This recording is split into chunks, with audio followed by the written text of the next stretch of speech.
Hello there and welcome to another live chapter reading for Itsy Bitsy Book Bits. Today I shall be reading from Her Blackened Love,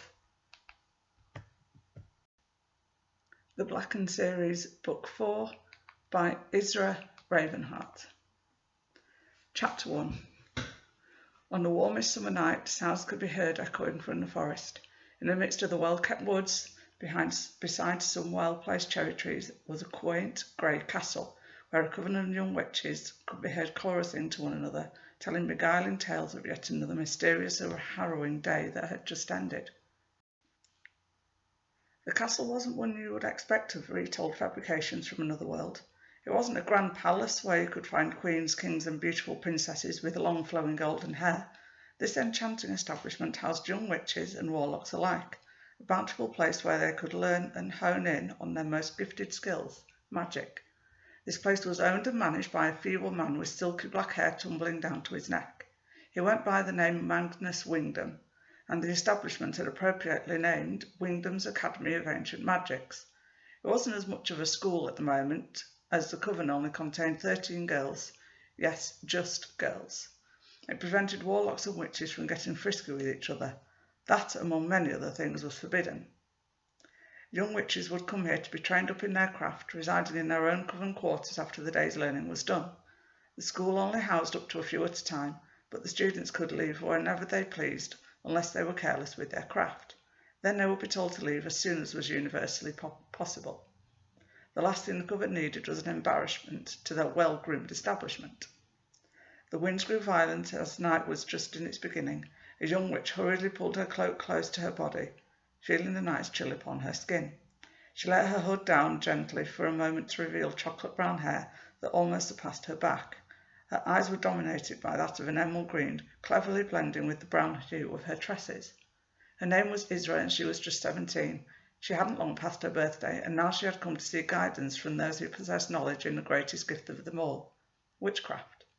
Isra had been born a witch. She had known this from her earlier years, back when she was able to see those who no longer resided on this earthly plane to more enchanting ideals, such as seeing fairies and nature spirits playing in the woods, dazzling her senses as she watched them with vivid curiosity. She saw worlds beyond any childlike imagination, more than her earthly parents could understand or even encourage. In fact, they did much of the latter. Isra's parents were very grounded, human-type people, and so she quickly found she did not fit in with their dull world. It was no trouble to Isra. She knew there had to be something more to this life than one going to work all day, coming home and arguing with a respected spouse before once again going out to work the next day. She sought refuge in fantasy, thrilled by entrancing feats where unicorns gazed upon heavenly plains of the greenest grass, delighted by fairies who stared at Isra as she felt gracious to be in their presence. When she felt a need for solitude, she would go down to the ocean, where she found mermaids lying across the ochre-coloured shores, smiling in joy with one another as they combed their hair that glistened brilliantly with the white moonlight. Alas, Isra was not a child anymore. She couldn't go back to those days even if she wanted to. She was becoming a woman, knowing that life held so many doors for her, if only she willed them to open first. She was here to learn to excel in her craft. She had already begun basic spells, always having her nose inside the pages of a book, but now she was going to be under the teachings of some of the finest in the land, with a hope that she would one day be among them. Chapter 2. The cold air felt damp as Isra pulled her cloak around her again. She had only been here for a few hours, but already she was outside in the woods getting acquainted with nature. Nature was Isra's most reliable friend. She loved the way the moon shone down on the water on a cloudless night. She delighted in how the flowers bloomed just a little more beautifully as they opened up in their vibrant colours, decorating the land as spring rejoiced. She gazed fondly as orange and red leaves fell from unsuspecting trees in the height of autumn. She looked towards one of the cherry trees as it stood alone next to the old tall castle building. It must have been here centuries, solid as a rock but mighty in its grand finery and ornate decorations, although it could not be classed as beautiful. Ugly gargoyles blended in with much of the grey stone architecture and gaped menacingly at anyone who dared to stare at them for too long. Some said the gargoyles were enchanted, but you wouldn't really know unless you got a good look at them. She was alone in this neck of the woods, in the dark of night, but she suddenly felt a presence behind her. Turning round, she was stunned to find herself staring at a fair-haired girl that looked about her age, smiling at Isra wildly and saturated in a cloak of red. She reminded Isra of a red rose that had just bloomed, opening its petals to whomever would care to witness them. "Oh, I didn't think anyone else was out here," the fair-haired girl uttered in response to Isra's peculiar stare. "Neither did I," Isra responded coolly. She wasn't sure if she liked being among the company of another. She had come here to be one with the knights. Well, I guess it doesn't matter now. The fair-haired girl pulled down her cloak to reveal more masses of golden hair going down in ringlets past her shoulders. "My name is Everilda. I'm new here," she announced with a cheery grin. Isra smiled, although she wasn't sure why. She had never been good at connecting with those her age, always having found herself in the company of adults who were more intelligent and at her level, but she decided to be open to the possibilities that what a friendship might bring. She extended her hand warmly. "I'm Isra. I'm also new. I've been a witch for many moons, though." She mused thoughtfully, having accepted that her gift was one that was not going to disappear within the fragile moments of night. Everilda raised her eyebrow at Isra quizzically, as if she didn't believe Isra. She thought, why would a witch be here if she's already a witch?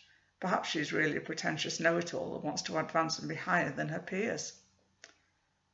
Then she shrugged the thought off, moving her back closer to the cherry tree as Isra eyed her with a new sense of fascination. "Are you connected with the ways of the craft?" Isra probed. Everilda hesitated before answering. She had read 1 or 2 books on the subject, but in her honest mindset she hadn't done much in the way of study. Gallivanting around with young men was far more interesting pursuit for her. "I've read a little," Everilda stated carefully, feeling like any lack of intelligence would be deemed weak to her new friend. Everilda changed her tone a little as she noticed the windows on the castle. They were lit up with a yellow-orange hue like a flame. A candle would always bring comfort in the dark, Everilda mused to herself. "Perhaps we should go inside," she suggested, her blue eyes darting toward Isra, trying to ascertain whether Isra was receptive or not. Isra lowered her hood once more, revealing her long chocolate-brown hair that had intricately bundled itself together into a bun while she had her hood up. "Perhaps that would be nice," Isra guessed, emitting a warm smile. After all, the air was chilly, and something told Isra that companionship would be nice, if only for a little while. Everilda's chamber consisted of warm, earthy colours. A beige couch was draped in an orange fabric, with a sweet little intricate image of a squirrel holding a nut emblazoned onto it. The kitchenette was a little room that was barely capable of holding a small stove, never mind a compact trio of wooden cupboards, housing her kitchen and cutlery and kitchenware. As Isra looked on from her seated position, she spotted a red bedspread highlighting a barely lit room hosted by a small window on the left side, which the entire forest in all its natural green splendour could be viewed. Isra envisioned that many cold nights would be spent watching the animals, magnificent stags and young doe mothers watching over their young, prancing around the bluebells in the midst of night's cover. Everilda didn't strike Isra as an individual that would happily step into the throes of nature, dancing in the twilight. Isra spied Everilda admiring herself in a tall, ornate mirror, preening her long blonde hair as she mouthed something to herself. Isra couldn't make out what it was, but she presumed Everilda was only talking to her reflection, and doubted that she had seen upon her looking over the couch in which she was sat upon. Everilda came back into the lounge and smiled. "Shall I make some tea?" she dreamed enthusiastically. "Sure," Isra replied. She noted a warmth in Everilda's demeanour. Every single item down to the cute squirrel on the couch portrayed an air of warmth and earthiness. Her place was very homely indeed. It had a vibe that said that home was everything. Perhaps in Everilda's mind, the home was far greater than any happiness. The notion was something Isra hadn't seen in a girl her age. Come to think of it, Isra hadn't been acquainted with any girls her age for many moons, but circumstances be what they must, she thought quietly to herself as Everilda busied herself getting various accompanying tea things out of the cupboard in preparation to make the tea. Everilda laid out an elegant spread on the small coffee table by Isra's feet. The cups and saucers, all painted with sweet little rosebuds and vintage serene colours, looked a little out of place compared with all the red, orange and earth tones that dominated the rest of her home. Everilda was the first to pipe up, eager for avid conversation, since Isra sat quietly drinking her tea through pursed lips. Even the orange tea had a fragrant, spicy flavour that reminded Isra of the earthy vibe even more so. "So what brought you to our neck of the woods?" Everilda probed a little too eagerly for Isra's liking. Isra didn't answer at first. She was a little perturbed by the remark. Surely one would come to a convent because of the purpose of learning magic. What other reason could there be for one to come? but she translated that Everilda was a gossip of sorts despite her warm, kind-hearted nature, and that gossip would fuel the flames in Everilda's hearty fire. I came here to hone my craft, to excel in what I was born with, Isra responded coolly. She then paused for a moment before confessing rather abruptly. Let's face it, I can't escape my fate even if I wanted to. Magic will always be in my blood, and I will always be a witch. Everilda raised a stern eyebrow, but maintained her sense of humour as she admitted, I've barely read any books, let alone spell books. Isra didn't really know where to look, as during most of her life she'd always read something, whether it was reference-related or something less stimulating. She'd always found the time to read. She found that someone joining a coven and not really read anything was a little odd, but she forced herself to sit tight, resisting the urge to challenge Everilda's lack of intellect. However, it was clear as she sat on the couch that she was very bugged by it. Interesting, Isra concluded, not saying anything else. She felt the subject of conversation was becoming dull, and so her mind was elsewhere. Everilda changed the tone as she questioned, So have you met any boys yet? I hear there are many handsome young men out here.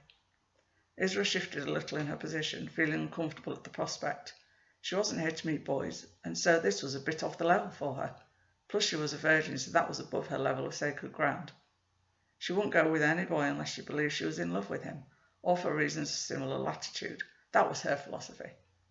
I'm not really here to meet boys, Isra finally stated a little too firmly. Everilda looked taken aback as if some part of her had been greatly offended. She admitted, Well, I'm always with a boy in one way or another. Isra resisted the urge to ask what one way or another might entail, simply sipping her tea instead. So you're a virgin then? Everilda inquired with a beaming smile plastered across her face, like such a thing was abhorrent or not normal for a girl of 70 to be still pure in her body.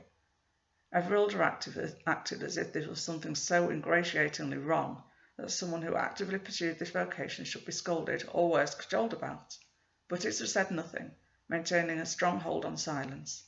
It seemed to be her greatest strength against Everilda's lack of wit.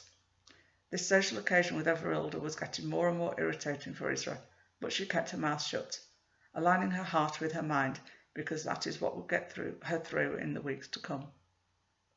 I hope you enjoyed that chapter reading and that you'll go check out the book. Thanks very much for watching. Bye-bye.